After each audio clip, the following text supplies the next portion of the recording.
Πήγα φλάς να στρίψω δεξιά για το σπίτι μου και βρέθηκα στον τράφο, ούτε το κατάλαβα. Βρέθηκα στον τράφο, ούτε κατάλαβα πώς έγινε.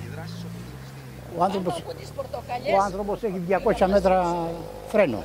Έχει ζημιά από αριστερά και εμένα με έχει βρει δεξιά. Πώς γίνεται? Γίνεται γιατί μάλλον ίσως την ώρα σας βρήκε την ώρα που στρίβατε εσείς. Είχατε μπει μέσα. Ακριβώς. Και με έφερε βόλτα και βρέθηκα στον τράφο. Αυτό είναι όλο. Οι οδηγοί δεν είναι καλοί. Πρέπει να προσέχουμε πάρα πολύ. Οι οδηγοί πρέπει να προσέχουν. Και ειδικά να μην τρέχουμε. Εσείς που είστε τώρα και τόσα χρόνια οδηγός.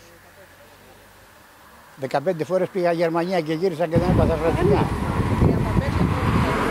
Τουλάχιστον ούτε μια γρατζουνιά. Και τώρα... Μας έπεσε απάνω ο άνθρωπος. Μας έπεσε απάνω.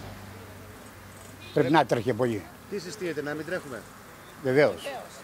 Βεβαίως. Το βασικότερο πιστεύετε και εσείς που έχετε πάει έξω.